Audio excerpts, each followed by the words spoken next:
Next part is motion under gravity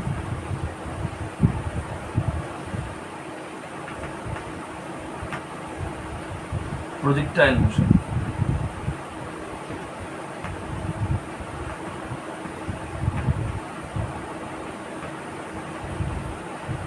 Now we should define what is projectile.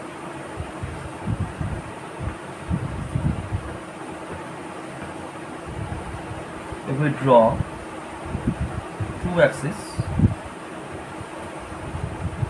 x-axis and y-axis, there is two-dimensional coordinate system. If an object is shown making an angle with the horizontal line on the horizontal plane, that object is known as projectile. The angle at which it is shown is called the angle of projection.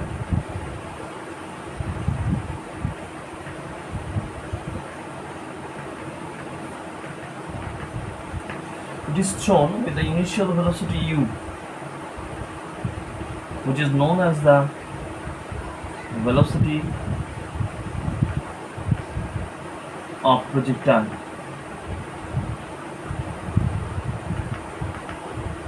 Velocity of projectile. Now if we resolve it into the two parts, along the x-axis we get u cos theta, in the vertical direction u sin theta. It is known initial horizontal velocity, and it is known as the vertical initial velocity. Vertical initial velocity.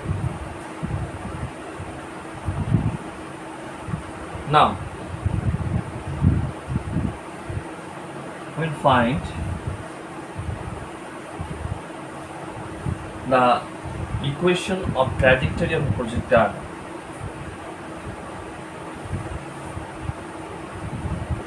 Equation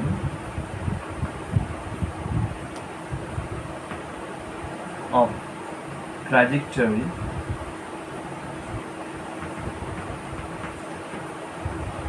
of projectile.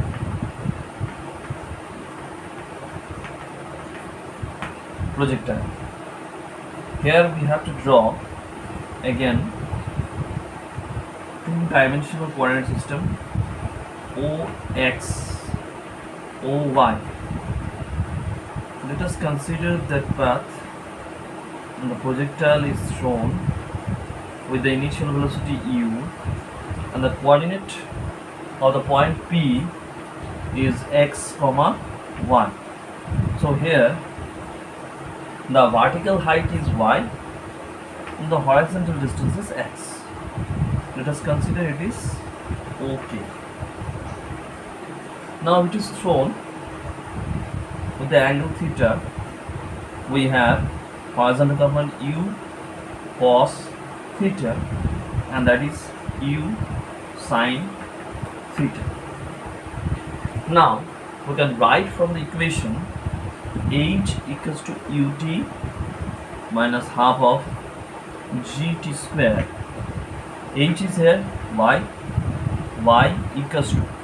Now here u is considered as the u sin theta, that's the vertical component. Write u sin theta into t minus half of gt square. U cos theta is the horizontal uniform velocity. So we can write, if x is the distance, x equals to u cos theta into t. That is t equals to x by u cos theta.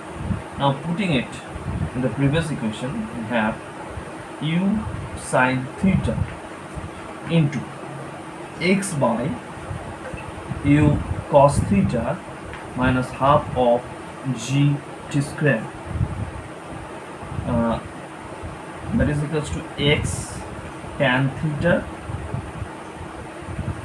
minus half of g into x by, again putting u cos theta whole square, that is equals to tan theta x minus g by 2 u square cos square theta into x square y equals to. It is the equation of the parabola. So the trajectory of the projectile is a parabolic in nature. Parabolic in nature. Parabolic in nature. Parabolic in nature. Now, we move to the next topic to find the maximum height of the projectile. Maximum height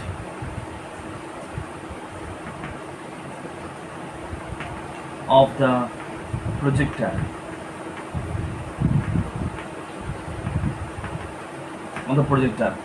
First we draw the trajectory of the projectile. OX, OY, the trajectory of the projectile. Let's consider the initial velocity is u and angle is theta. So here u cos theta and that is u sin theta. Now here at the peak, that is the highest point, P K. P is the highest point where only the u cos theta component survive. U sin theta component vanishes at the peak point. So here the final velocity at maximum point, max point means maximum point, v equals to 0. Now from the equation, v square equals to u square minus 2gh, as the object going in the upward direction, that is leaving the earth surface, we here get g is minus g. So v square, that is 0 square, is equals to u is the initial vertical velocity, that is u sin theta, u sin theta whole square minus 2g, maximum height is h. So we have 2gh is equals to u square sin square theta, that is h equals to u square sin square theta by 2g, which is the maximum height of the projectile. Next, we have to find the time of flight. The time of flight, time of flight of the projectile. What is the time of flight of the projectile? A projectile is thrown with an angle with the horizontal direction. It will cross the total trajectory. The time taken to cross the total trajectory by the projectile is known as the time of flight. Here we find first half and second half. Now starting from the equation v equals to u minus gt. Here v at the peak point or the maximum point, v is 0, and the initial vertical velocity is u sin theta minus gt. So we have the gt is equals to u sin theta, that is t equals to u sin theta by g. It is the time taken by the projectile to cover the half of the trajectory and we will take the same time to cover the other half of the trajectory. So the time of flight t is equals to 2t, that is equals to 2u sine theta by g. It is the time of flight of the projectile. Now moves to the third topic.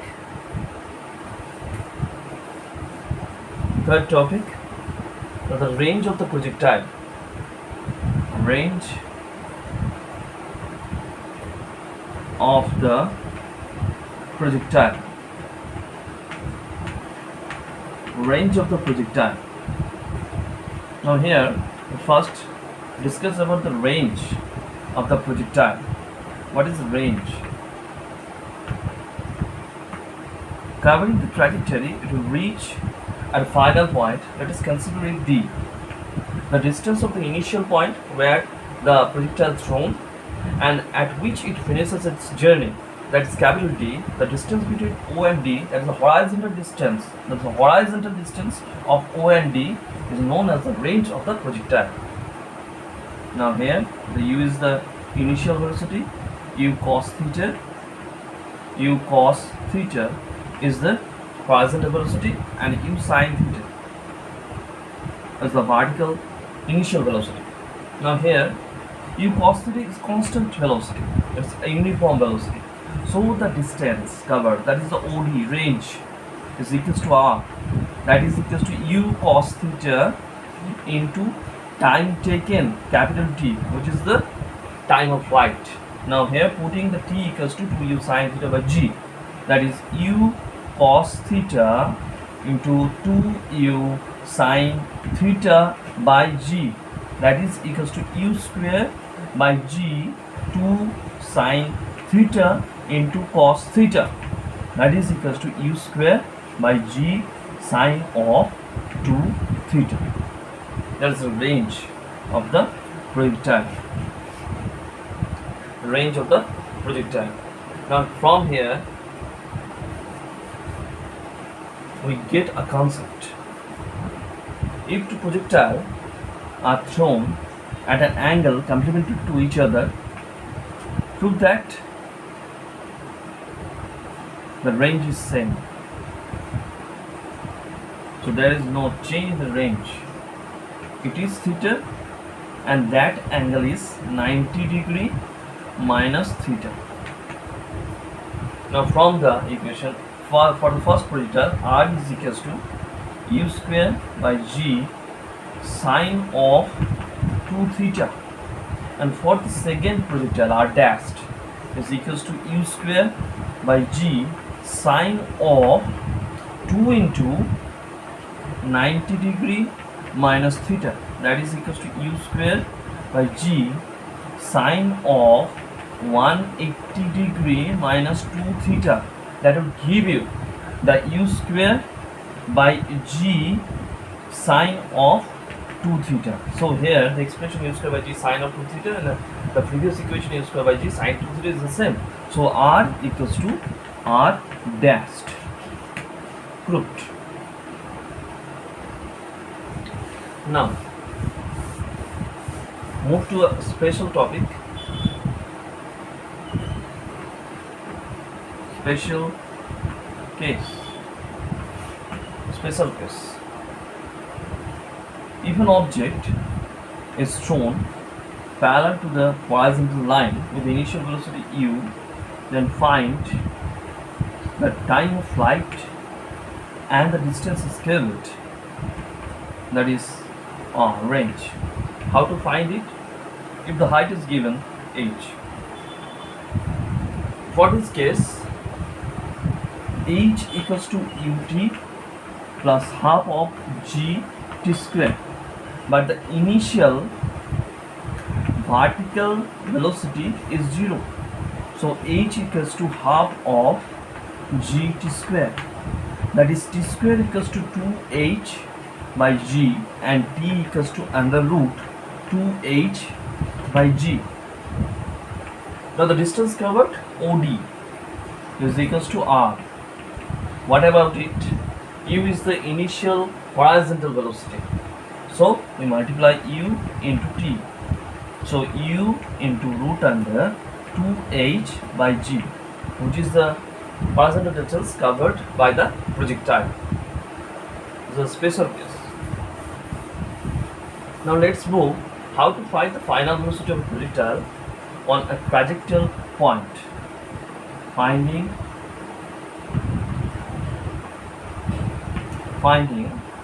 the final velocity. Final velocity of the projectile. Let us consider two-dimensional coordinate system, that is OX, OY. Now let us consider at that point the initial velocity is u. At that point the final velocity is v. The angle of the projectile is theta. That component. Let us consider this is ux and this is uy. This is vx and this is vy. Now write it in accordance with the vector theory. We have u vector is equals to ux I hat plus uy g hat, and for the final velocity it should be written as v vector equals to vx I hat plus vy g hat. Now as the ux equals to vx, because it is the horizontal velocity, uniform horizontal velocity, so we write ux is equals to vx, but for the vertical velocity we should write vy is equals to uy minus of gt. Now replacing the vx and vy by ux and uy minus gt, we have v vector is equals to ux I hat plus uy minus gt into j hat. Now the magnitude of the final velocity v, we have v equals to under root ux square plus uy minus gt whole square. Now find out the angle of the trajectory. Now tan theta is equals to, from here this is vy by vx. So we have theta equals to tan inverse vy by vx.